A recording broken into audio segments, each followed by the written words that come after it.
Contrairement à la course sur route, mesurer sa progression en trail de manière précise, c'est pas forcément évident. Alors quels moyens ai-je utilisé pour évaluer la progression que j'ai pu avoir au cours de mes 4 premiers mois de coaching? C'est ce qu'on va voir immédiatement. En préambule, prenons un peu de recul pour se dire que 4 mois, c'est très court pour mesurer une progression, mais que dans mon cas personnel, la transition depuis que j'ai décidé d'être entraîné a été nette sur tous les plans. J'ai procédé à une augmentation de la charge d'entraînement, du kilométrage, de l'intensité, de la qualité du repos, de la nutrition, etc. En fait, j'ai essayé de pousser tous les indicateurs à leur maximum en fonction avec les possibilités du moment. Il devrait donc logiquement être possible d'observer sur 4 mois une certaine évolution. Ceci étant dit, on va voir quels moyens j'ai utilisé pour mesurer ma progression en trail. Premièrement, on peut commencer par mettre de côté le triptyque chrono, allure, parcours.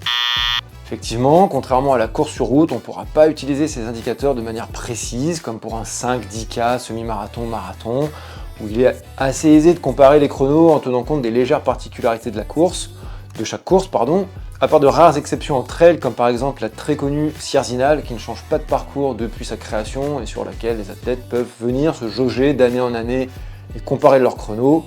Voilà, en trail, la météo, ça vient largement brouiller toute forme de comparaison.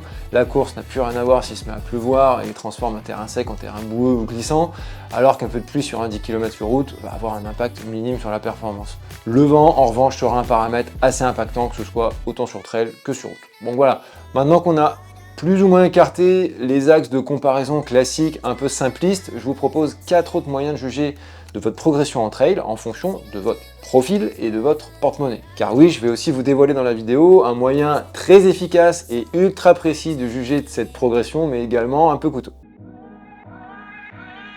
Donc numéro 1, en tant que coureur récréatif, à partir du moment où vous vous placez dans le milieu du peloton, je trouve qu'il est assez facile de comparer sa place d'année en année sur une même course ou sur des courses qui se ressemblent de même type, quoi. Évidemment, on ne va pas se comparer sa place à une course de quartier, à une course de village avec une place réalisée sur une course du circuit UTMB par exemple. Ça n'a aucun sens en termes de concurrence. Je vous donne mon exemple. Depuis 4-5 ans, je ne fais pas beaucoup de courses, disons 3 à 5 par an. Toutes ces courses sont des trails de village de plus ou moins 20 km.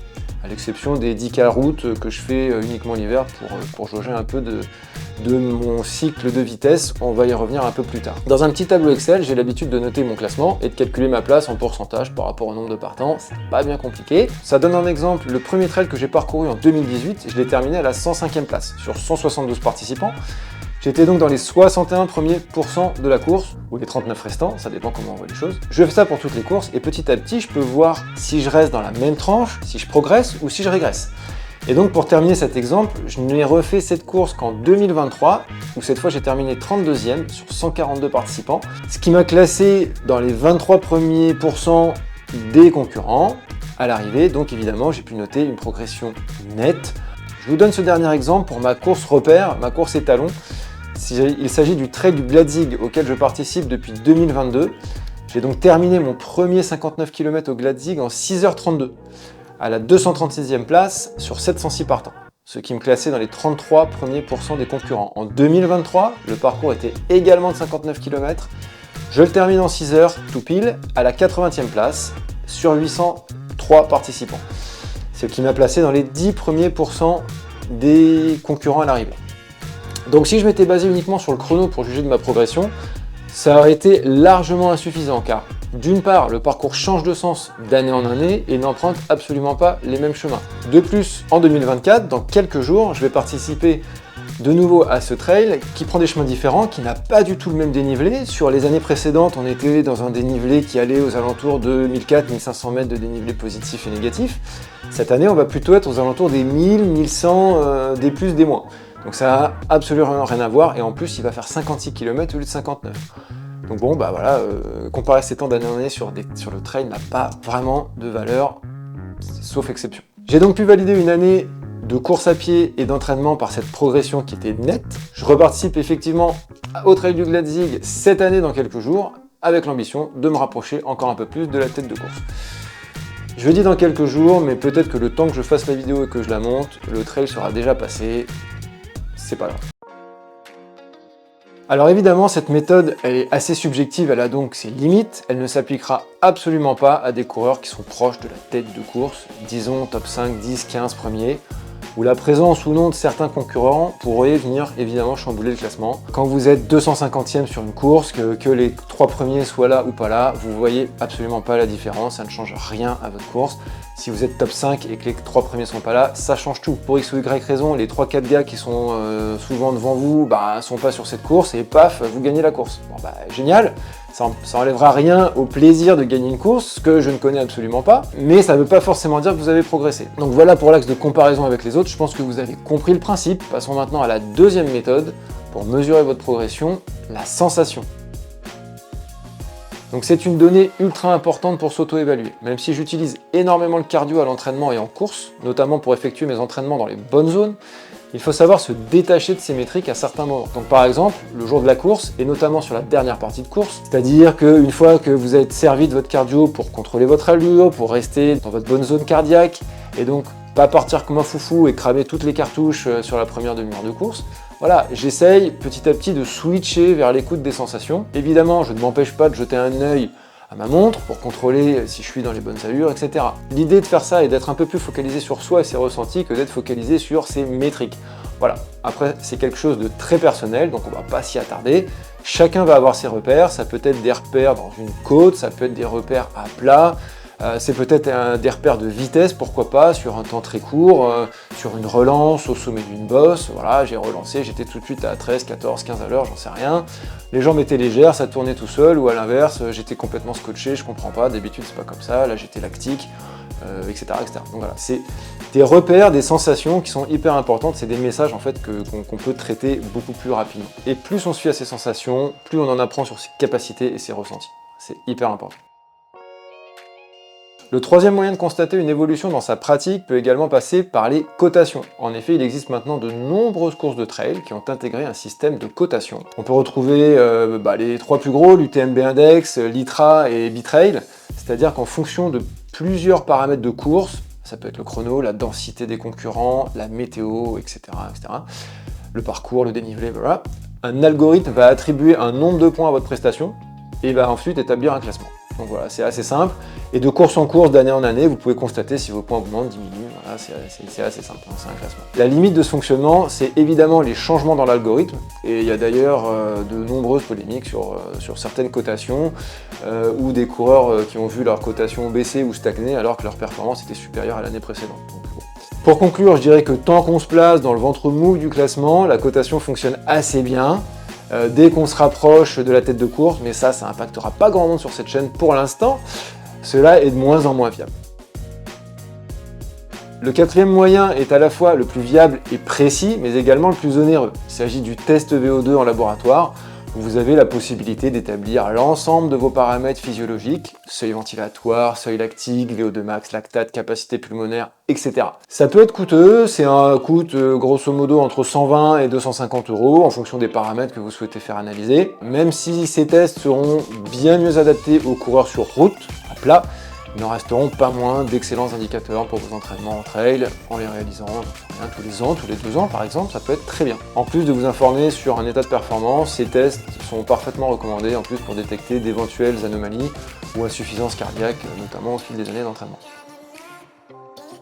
Après tout ce qu'on vient d'énoncer, comment je peux juger de ces 4 premiers mois d'entraînement avec un coach? Donc en 1, je vous ai déjà illustré de quelle manière je me servais de la comparaison aux autres en ramenant ma position en pourcentage de participants.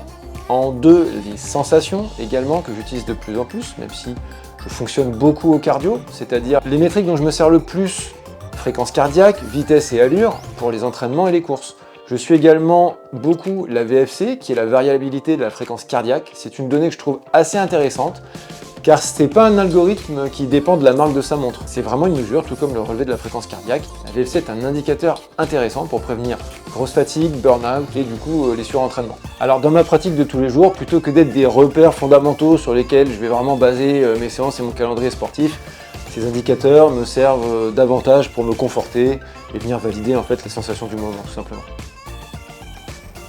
En 3, le chrono et la vitesse. Et oui, j'ai triché, donc je vais me servir de ce que j'ai dit qu'il fallait pas se servir, c'est normal. J'ai effectué un cycle de VMA cet hiver, c'est-à-dire que pendant 3 mois, l'entraînement s'est plutôt focalisé sur un travail de vitesse.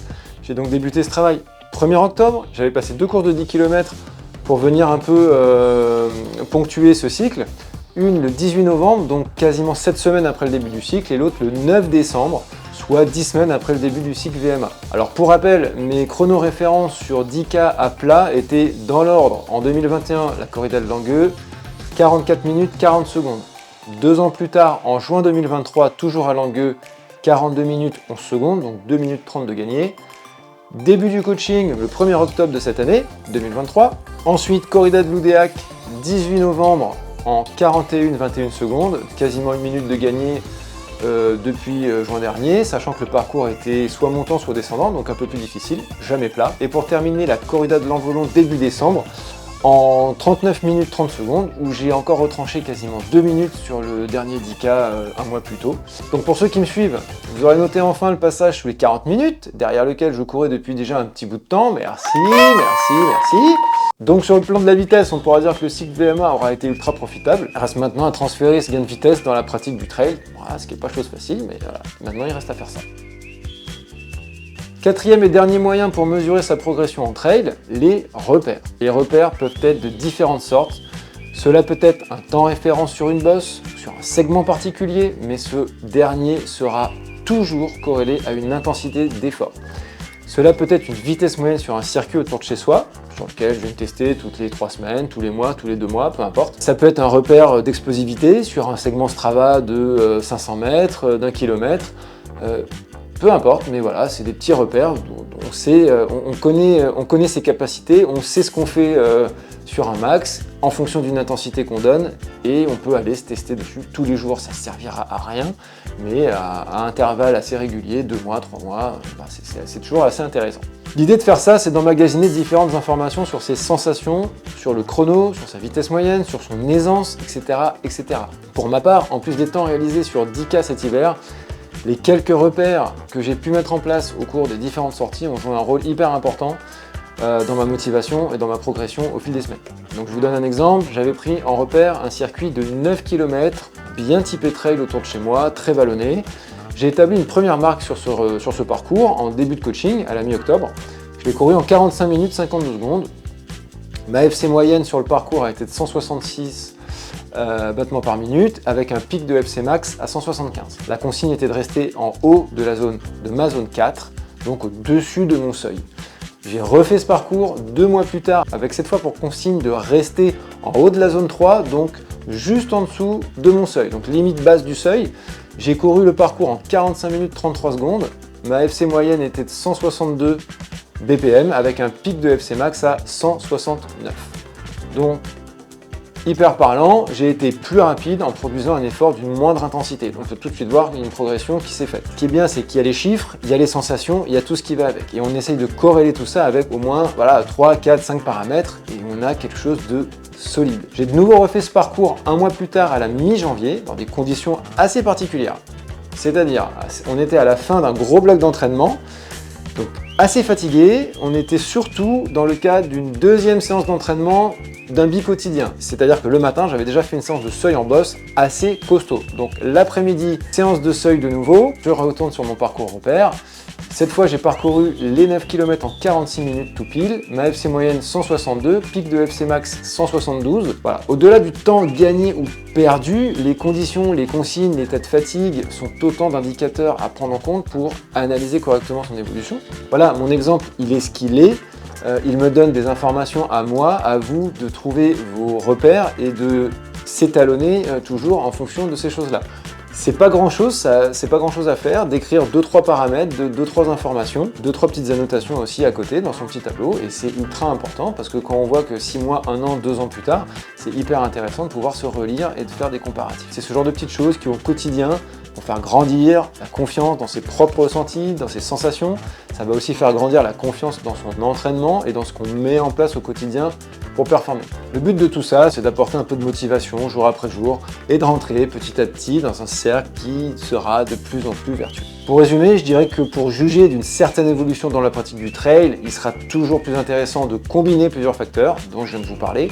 On pourrait les résumer en deux grandes familles, c'est-à-dire d'un côté les facteurs externes, le cardio, la vitesse, la température, la météo, la qualité du terrain, voilà ce qu'on veut, et les facteurs internes qui vont regrouper l'ensemble de ses sensations, les ressentis au cours de son effort. Moi je suis toujours curieux d'apprendre de nouvelles méthodes et de connaître les autres moyens que vous avez vous pu mettre en place en pratique dans vos entraînements, alors n'hésitez pas à les partager dans les commentaires pour qu'on puisse tous en profiter. Cette vidéo touche à sa fin. Si ce n'est pas déjà fait et que vous êtes encore là, n'hésitez pas à balancer un petit pouce bleu pour soutenir mon travail, ça fait vraiment très plaisir. Abonnez-vous à la chaîne pour ne pas rater la prochaine vidéo qui devrait être le débrief de ma course objectif et de ma course repère, le 56 km du Trail du Glatzig en Bretagne à domicile le dimanche 4 février. Alors merci à tous, à très vite, ciao!